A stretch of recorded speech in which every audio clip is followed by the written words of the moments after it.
Welcome to episode 31 of the Civil War Breakfast Club podcast, joined as always by a woman who spent the entire day making green birthday cupcakes for Patrick Claiborne, is yet still in a bad mood, Mary Fincher.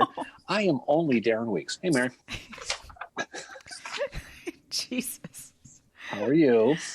I'm fine. I thought I'd been in a good mood today, but maybe not. Mood. Just a fabulous mood. Jeez. Our listeners are going to think I'm some kind of bitch or whatever. They're not going to think that as far as you know. Don't worry about it. Yes, don't you worry about it. No.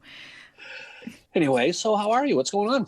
Not much. How are you doing? Oh, I'm doing, couldn't be better. Could not be better. It's a beautiful day here in Old Cape Cod, Massachusetts. Clear, cold, but it's Tuesday, almost midweek as we approach the middle part of the week. And today is a couple of Civil War birthdays we have to talk about.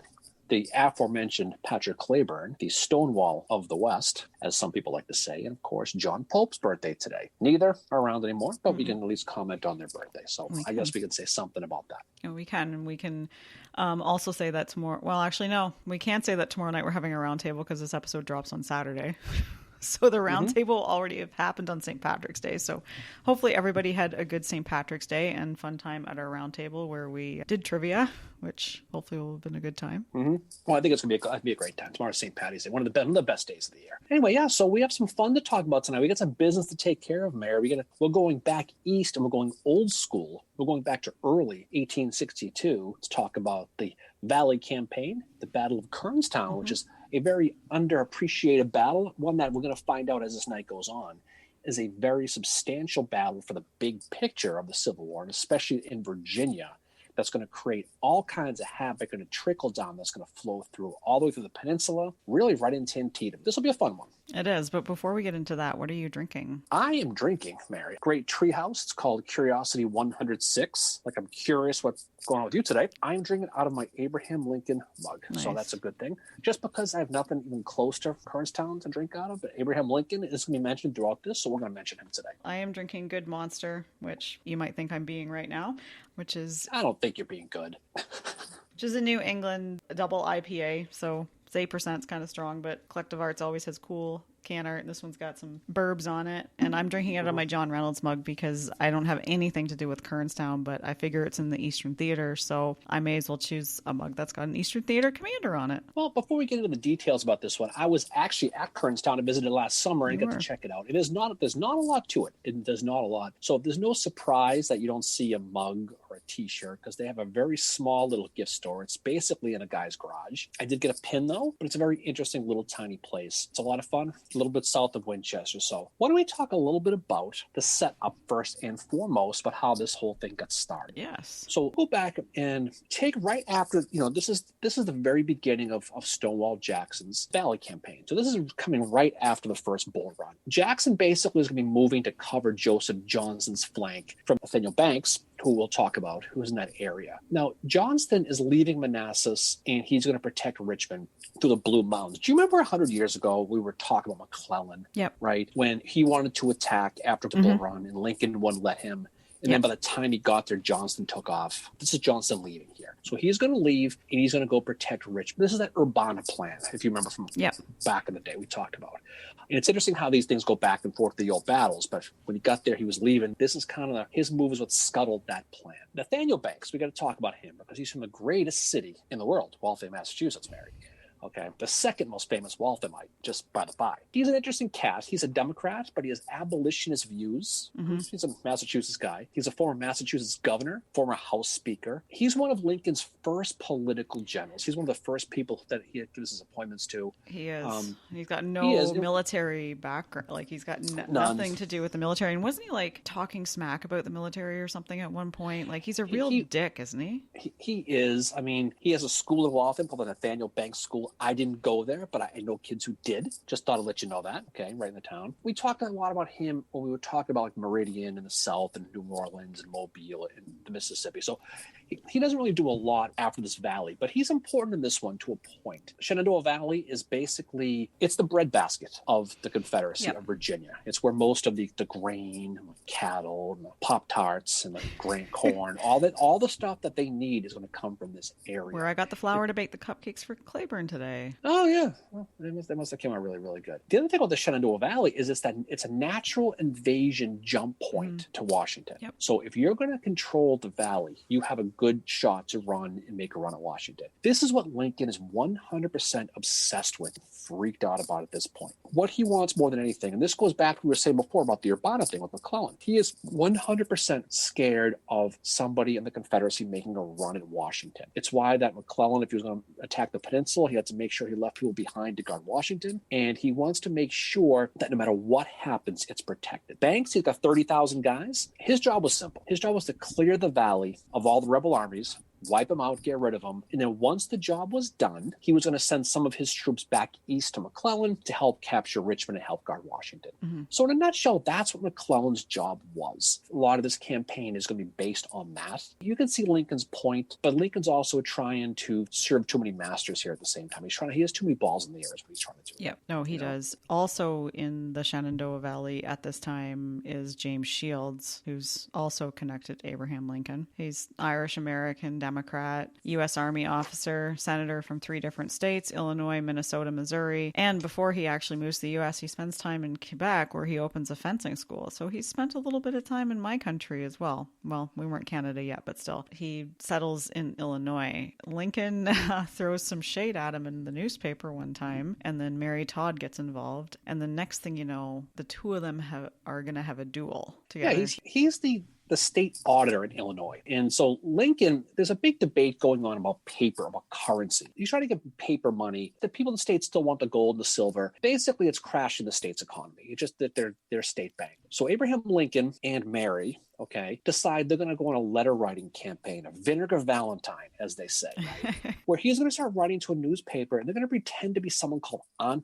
Becca. That's the name they're going to use, their fake name. They're going to be upset about this. It's going to cause all kinds of problems. At some point, Abe stops doing it. Got sick of it, right? But Mary keeps doing it. So she keeps writing these letters without Abe's knowledge. She calls Shields a liar and a fool. She has that great quote where she says, "If I were deaf and dumb, I could still tell Shields by his smell." So she's throwing some heat. So needless to say, Lincoln finally fesses up, takes responsibility, says, "Yep, it was me." At the time, he's an attorney, and he gets challenged to that duel. He goes to Bloody Island, which is off the Mississippi near St. Louis, and they actually get there, and they're going to duel Abraham Lincoln, James Shields, and he's going to be stopped by a congressman named James Hardin. They're going to ultimately, Shields and Lincoln are going to become good friends afterwards, which is kind of funny that you go from a basic situation where you're going to duel somebody to being pals. Well, the other funny thing about this story is that Abraham Lincoln did not like to talk about it with anybody. And there was somebody that asked him about it when he was president. And he was like, "If you want to stay my friend, you will not mention this." He was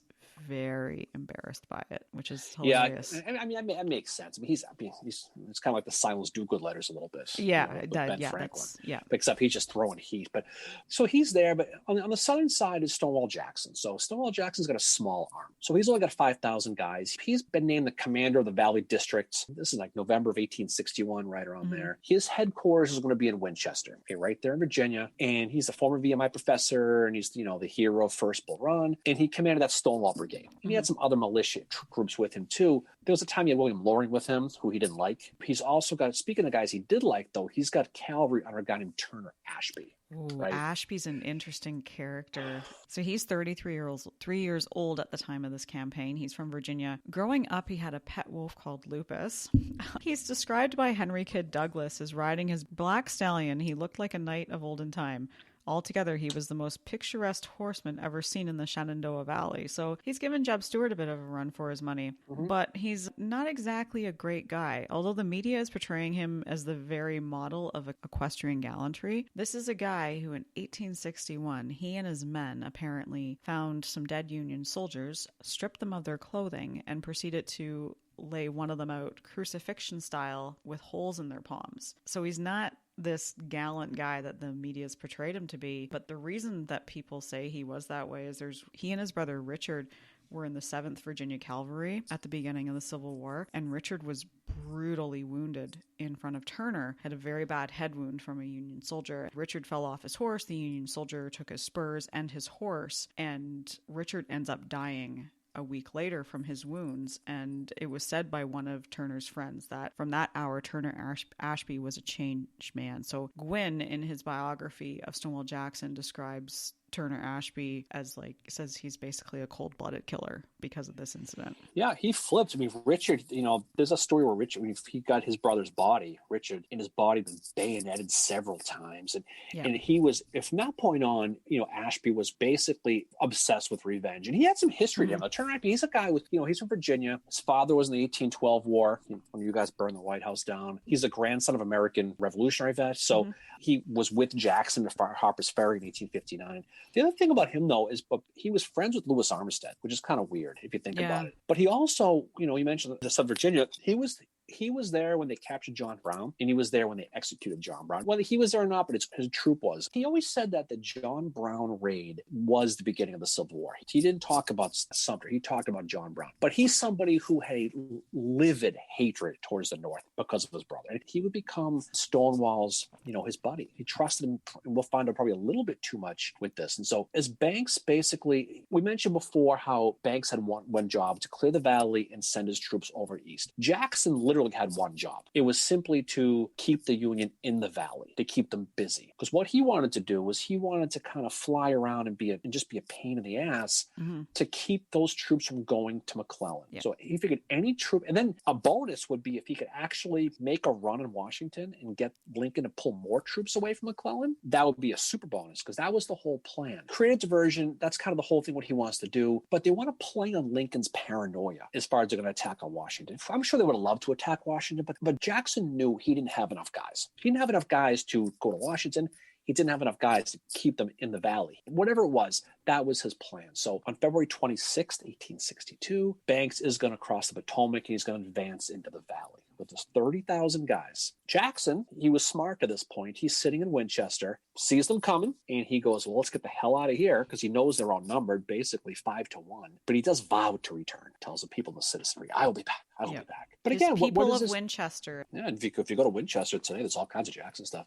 What that retreat does, though, right? Banks gets to Winchester and he sees them gone. What does this do to Banks? It tells Banks that part of his plan has been accomplished already. He thinks he's cleared the valley. They're gone, right? He's thinking, well, this march I did, well, this is easy. They're gone. So that's pretty set. So he thinks it's time to spring part 2 of my plan. I've got them out of the valley. Now it's time to start moving troops back east. So he's going to start moving. So he has 3 divisions, right? He's going to have John Sedgwick, he's going to have Alpheus Williams, he's going to have James Shields. He is going to move 2 out of those 3, Sedgwick and Williams. He's going to send back to Washington for reassignment, basically free up troops to be used by McClellan in the Peninsula campaign, because this is a big deal, the Peninsula. They think this is going to be the end. And so, but they want to protect Washington at the same time. He leaves that 1 division in the valley in a place called Strasburg, Virginia. Shields is going to basically be there. He's going to kind of hang out there as Jackson is going to stay south. And he's going to kind of formulate what his plan is going to be going forward. It's going to take a couple of weeks, but he's finally going to spring it towards the end of March. And the other thing, too, is the one person that is kind of behind this plan for Jackson is Jefferson Davis's military advisor, who at this time is General Lee. General Lee's not yet commanding the Army of Northern Virginia, as he will be soon, but he's the one that kind of says to Jackson, this is what we need you to do. Once the whole Valley campaign is said and done, and we do plan on doing devoting an episode on the Valley campaign at some point, it is going to be considered one of the most brilliant of the Civil War that happens. He's definitely going to have his Oliver Otis Howard shoes on there, because he was moving very, very there's fast. There's our Howard reference. We were wondering where we were going to get it in.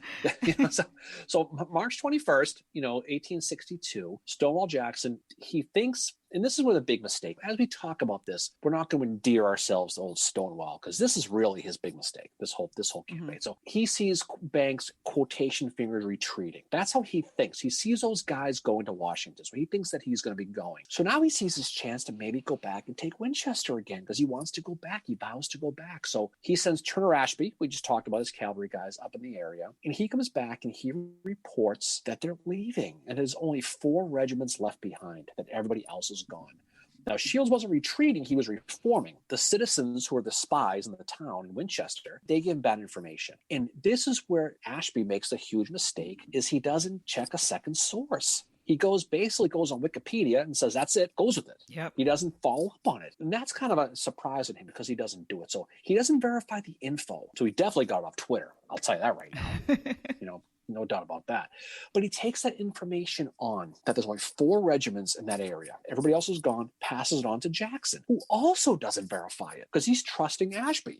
He's like, well, if Ashby says there's only 4, then there's only 4. I'm going to take his word for it. So he's going to decide he's going to march his 3,000 guys up towards Winchester. What he doesn't know is there's 8,500 Union guys still there. There's not a couple thousand, so there's a ton. He basically is going to have to move pretty quickly. So to your point, he knows, though, that at some point he's going to have to engage him. He's going to have to fight Shields or whoever's there because he's not sure who's there, but he knows if there's 4 regiments, we're going to have to fight. They're not just going to leave. They're not completely leaving, so there's going to be some left. So he knows the only way to do it, he's got to pursue and chase him down. So that's what he does. And so what you alluded to a second ago, he forces his army to march 40 miles in about 2 days. And they're fast, right? They call them the foot cavalry is the nickname they get, which comes out later in the campaign too as this goes on. But they get up there really quickly. There's no doubt about it. Yeah, no, they do. And this is where, as you said, like they become Jackson's foot cavalry in doing this. But on the way, like a lot of men drop out from exhaustion. Mm-hmm. And Jackson, said to them, you can march or walk however you want as long as you keep up with us. But meanwhile, he's got men they might not necessarily be dropping out from exhaustion, though, at this point. They might be reaching their fuck this moment. So on Sunday, 23rd of March, okay, they're going to reach a little towny village called Kernstown, which is just south of Winchester. And it's a small little place, little village, a little hamlet. And the ironic thing about it was Sunday is the day that they realize this is going to be the day of the fight. Yeah. And Stonewall Jackson, guess what? He doesn't like to fight on Sundays. So he thinks it's a sin to fight on Sundays. But you know what, though? He finds out that's what the Union is, and he says, just like the movie, it's God's will. Yep. Yeah, so he writes his wife and tells her that. The day before, though, there had been skirmishing at Winchester. And this is where James Shields ends up getting wounded, because this is where Ashby finds the supply trains is around that area, and he's starting to fire on them. And Shields ends up taking just some shrapnel. So it's kind of minor wounds, but it's to the point where he can't command. So command goes to Kimball in this case. And that is who is going to be facing off against Jackson on March 23rd. And as you said, that is a Sunday, and Jackson did not like to fight on the Sabbath. He definitely does not. No, he's going to get up there, but he's going to stay back. He's going to stay back with the 5th Virginia. He's not going to be up front with the other guys. But he's still under the impression that most of the Union troops have left the area. There's just 1 brigade, 4 regiments that are going to be there on a ridge north of Kernstown in a place called Pritchard Farm. Pritchard Farm is just like it sounds. It's a farmhouse with a big field. He basically is going to dispatch a guy named Samuel Fulkerson's brigade. All Virginians here, 23rd, 37th Virginia. He's got artillery under Albert Lanier. He's also going to send up his old Stonewall brigade under Richard Garnett's leadership, who we'll find out a lot. This is the 2nd, the 4th, the 5th, 27th, in the 33rd Virginia. So he's going to send up a handful of guys. Now, there's going to be 16 guns that are going to be pitched on a ridge just north of Pritchard's farm on a ridge, okay, in a place called Sandy Ridge right in that area. He's also going to have Ashby's cavalry and Jesse Burke's brigade, 21st, 42nd, 48th, in the 1st Irish Battalion, St. Patty's Day tomorrow, so they mentioned the Irish Battalion. They're going to be there as well. And what they're going to basically do is they're going to attack the flanks, they're going to attack the guns, and they're going to have Ashby and Burke, they're going to attack the middle. Now, Pritchard Family Farm is an interesting place too, because this is a place where it's been in the family for years and years and years. It's just an old stone house. Samuel Pritchard is living in this house, and he's got his wife, Helen, who's pregnant, and they have 3 kids. He was a rich guy in the area. He was a lucrative wheel maker, Mary, so dare I say the money was rolling in, okay? But he also didn't care about secession. He purposely didn't vote in the 1860 election. He did not give a shit. He just did not care. But he sees now these Union guys rolling guns up on his yard. I don't know if he yelled, "Get off my lawn," but it didn't work. Throw rocks at them. We throw rocks at him. But the Confederates basically are coming right through his fields. They end up hiding in the basement for the entire battle. After the battle, actually, both himself and Helen, pregnant Helen, end up tending to a lot of the Union and rebel soldiers. They tend to a lot of the dead. The funny part about it is he did a lot of stuff, both of this couple, to help these fallen Union soldiers too. He files a claim to the U.S. government for $5,694 because his farm got damaged, right? They sent him a letter denied because, I quote, he was disloyal to the Union. That's the reason why I told. Sucks to be the old Pritchards. 11 a.m., that morning, Fulkerson and Garnett, they're going to attack those artillery positions we mentioned, those 16 guns on the hill. Fulkerson initially is going to get pushed back. Jackson's going to kind of slide him around to the left on the Union right flank. And what he wants to do is he wants to get around them to get in their rear. And he wants to get between them and Winchester to cut off their route. Yeah. Now, again, you don't have much cavalry. You don't have much support to know what's behind that. He's going to try to do it. But Kimball, he's going to be smart here. He's going to anticipate this move. So he's going to move some guys around, a guy named Erastus Tyler. He's going to take his brigade. He's going to put him to the west to stop Fulkerson cold. Now, as they get down there, down over on the ridge, it's called Sandy Ridge, there's a stone wall that faces just west. They're basically racing to get to the stone wall. You've got Fulkerson and Garnett coming up from the south, and you've got Tyler coming from the north. And whoever gets there is going to have a great defensive position, but who gets there first is going to be the south. It's going to be Fulkerson. Yeah. They get there, they're facing this big clearing, they're looking up, and they start to see the Union force that's over the ridge. So now they can see what they're facing. So he tells Jackson, and Jackson has that famous quote, say nothing about it. Say nothing what you see. He goes, but we're in for it. So yeah, and the thing is like Garnett does not know what the battle plan is, and he's down there at the stone wall, and he also doesn't know the size of the Union troops. Being up on Sandy Ridge has given Jackson a bit of an advantage because he's now shooting down at Kimball's troops, like Kimball's having to shoot up. That's really tough for an artillerist. So at one point, Kimball's men are laying on their bellies because they're trying to decide what to do. The problem with the Garnett and Fulkerson's men being at this stone wall, and they're just basically having it out with the Union troops. They're going to start to run out of ammo. But the other thing, too, is that Tyler, as he's marching towards them, he's marching them in such a way that makes it really complicated to get them into a line of battle as well. He does. He has that weird thing where he basically marches them. He kind of puts them in 24 small lines, like 70 yards apart. So it's one wave after the other, but they're small lines. It makes it very difficult to amass fire. The Rebs do push them back, but the numbers do show because Kimball's got 3 brigades, not 1. Because he's going to get support from his own brigade after Tyler, and he's also going to get support by a guy named Jeremiah Sullivan's brigade. So he's got full banana on these guys now.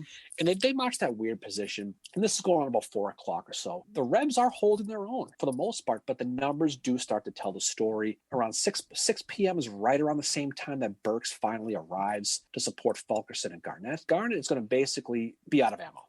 He's going to be out. He's going to be completely out. This is where all the intrigue happens, right? He orders his brigade to fall back. In his mind, he's doing so to save the Stonewall Brigade. He says, we're out of ammo. We got nothing. There's nothing we can do here. We got to fall back. So he orders a retreat. Doing so, he is going to be on the right of Fulkerson. He is going to leave Fulkerson's right flank wide open. So he's going to be recklessly exposed on his right flank. Fulkerson looks around and says, okay, well, they're going. I better go too. So he's going to ultimately retreat too. So they're going to fall back. While they're falling back is when Jesse Burks arrives. This Burks is the other brigade for Jackson. So he arrives right as they're pulling back, and Jackson's with him. He's with that 5th Virginia we talked about that he was holding in reserve, and he sees this and he is pissed. Probably not enough lemons that day, or who knows what. But he is not in the mood. So there's a soldier coming by, and Jackson yells, "Where are you going?" And the soldier responds, "We are out of ammo." And Jackson yells, "And hit him with the bayonet." And the soldier looks at him and laughs and keeps running. That's the mentality these guys have. By this point, the Union is kind of pushed forward. Tyler and the other 2 brigades are going to be able to take that stone wall now. So even if it could go back, they couldn't because they're low on ammo, and now they don't have enough guys. Because now you're talking about 8,000, probably worth to about 2,000, 2,500. So even if they wanted to do it, they couldn't take, ironically, the stone wall. For Stonewall's instructions, they didn't have it. So, it really ends up in a situation where this is the first time where Jackson really gets pantsed because it goes back to bad intelligence. It goes back to his decision to attack with just the 1 brigade because he doesn't know the numbers he has. And this is where Ashby's intel really did him wrong, though. Because Ashby was a pretty good cavalry guy. He's someone who should have reported the numbers better, but he screwed that whole thing up from the beginning, and they never really recovered. It's Garnett that kind of really gets shoved under the bus for this because, he's seeing, we're running out of ammo. What are we supposed to do? Garnett has no idea what the troop strength of the Union are, nor does he have any idea what Jackson's battle plan is, because when Jackson found out that there was actually 10,000 Union troops and that Tyler was marching towards them, there's no change of battle plan.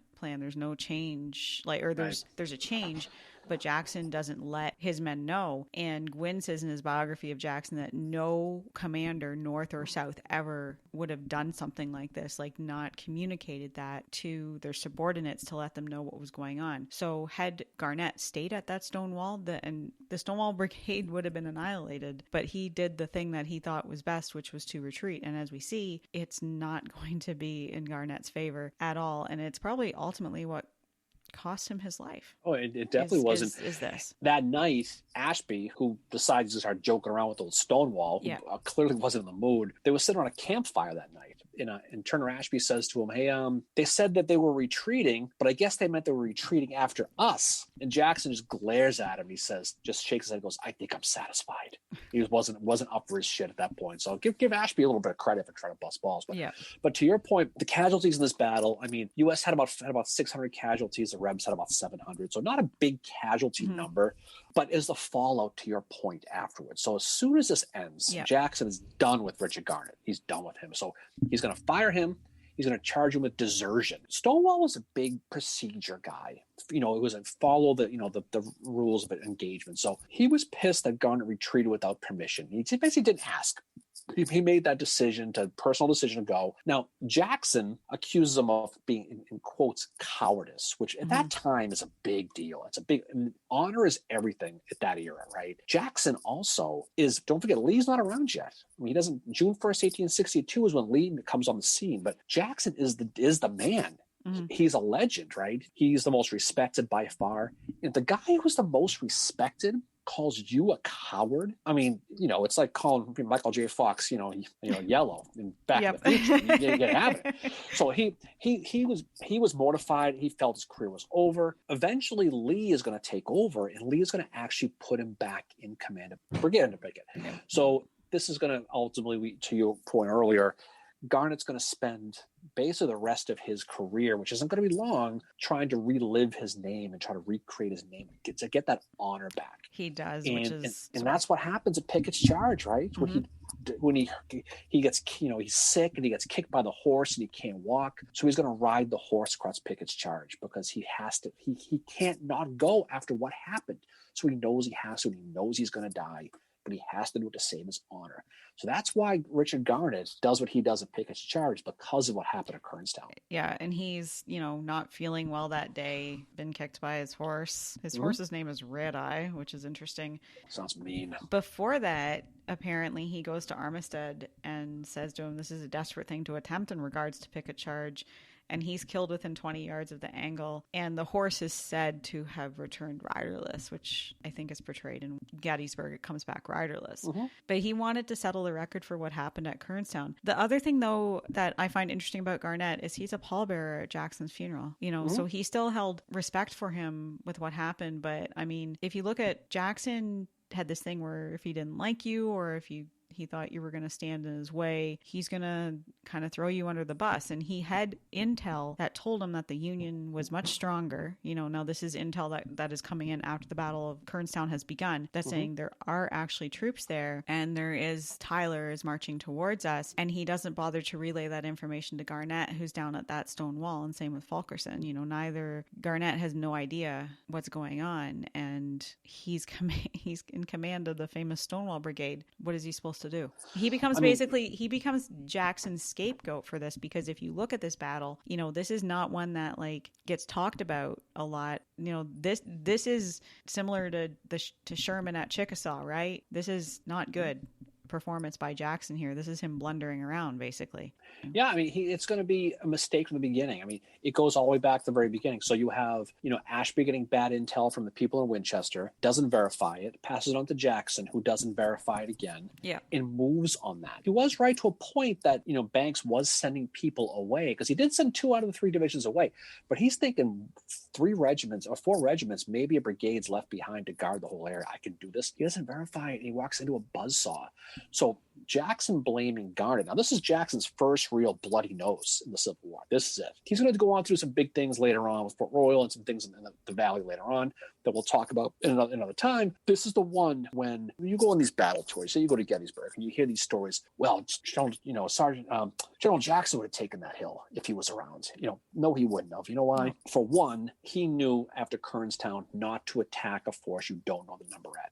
Especially in that situation in his mind, a different country without cavalry support. Yeah. That's why it wasn't going to happen. He wasn't going to be there anyway. But that's the whole point with this. And not a surprise he's going to blame Garnet. But the interesting thing about this battle, though, Mary, is the Rebs lose the battle, but they can't. It's a tactical loss, but it ends up being kind of a strategic win for them. Yeah, right? Because Lincoln gets paranoid and he's like, "Oh, those troops that we sent you, we gotta send them back. We're sorry."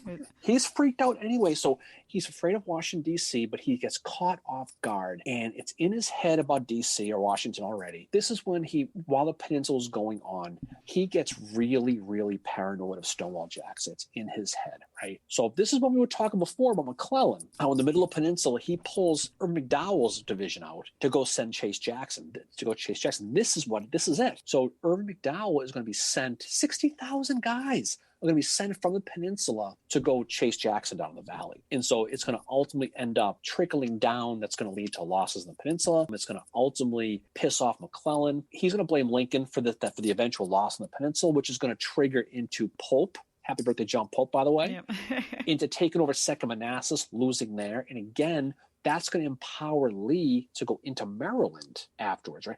So this is all a trickle-down effect from Kernstown. Kernstown being an aggressive battle by Jackson, albeit a loss, led Abraham Lincoln to completely overreact. Ultimately, it cost any chance of McClellan really taking Richmond. Now, who knows if he was going to take it anyway? Yeah. But I know if you take 60,000 guys away, it's going to hurt you more than it's going to help you. And that's what ultimately happened. Yeah. And this is something that, I think when McClellan was at Antietam, he was probably thinking, shit, this is one of the reasons why I'm here.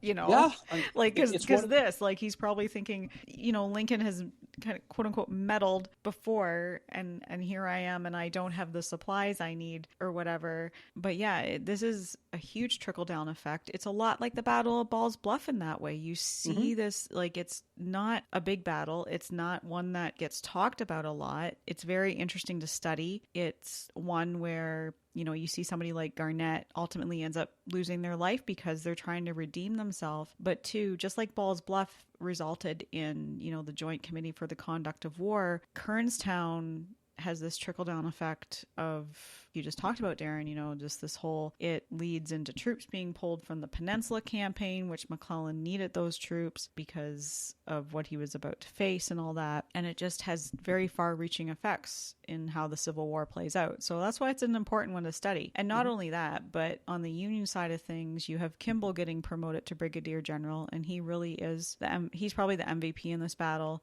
He's somebody that, he manages to pants Stonewall Jackson, but he also pantses Lee too. He's the only guy to beat Lee and Jackson in battle is Nathan Gibble. Interesting guy, Nathan Gibble too, by the way. So after the war ends, I know we don't usually do post-war stuff with these guys. He runs for state senate and loses. He becomes a very successful doctor actually after the war. That's kind of his claim to fame with that. He's got a bit of an obscure life because people don't really know his exact birth date is not known. He actually goes on he's part of the Atlanta campaign for a while under Sherman, but then he has to go back to, I think he's originally from Indiana, and he actually has to go back there to deal with the Knights of the Golden Circle of all things. And then you have James Shields at the end of this battle who ends up resigning from the army. So he gets promoted to Major General after the battle, but then the promo's withdrawn, reconsidered, and finally rejected. And he's like, fuck this shit. I'm resigning. And then Lincoln apparently does a under the table thing where he offers him command of the Army of the Potomac. And Shields is like, fuck that. No, we're not doing that. And the reason for that is because he did not like Edwin Stanton. And he had a bad relationship with him. And he probably knew, I am not dealing with that man. But the other thing about James Shields too is he would claim after the Battle of Kernstown that he had done everything that way to draw Jackson to him. Oh, of course, that's the whole thing. Of course, he's going to say that. Now, I mean, whether or not he did is a different story. Yeah. If he did, it was smart because he knew. I probably don't like. I think just given Shield's reputation, I don't think he did. I think that was kind of an after thing to make himself look better. But Yeah, of course, it whatever. was. And especially, he gets hurt the day before. The day of the battles, Nathaniel Banks is when he actually leaves. He leaves on the 23rd, the day Yeah, of the he's battle. off to where is it, Harper's Ferry or something like He's that? going to Harper's Ferry, which is why a lot of Jacksonville, where a lot of the guys were going. But yeah, Shields gets hurt. Kimball takes over. But yeah, in hindsight, you win a battle. Go, yeah, of course I knew he was coming. We just waited for him here. Now you could make a case that he might have, because he did set up those 16 guns before they got there. So it is possible that maybe they saw Turner Ashby around from the day before that skirmish, that they probably figured if Ashby's here, that Jackson's somewhere nearby.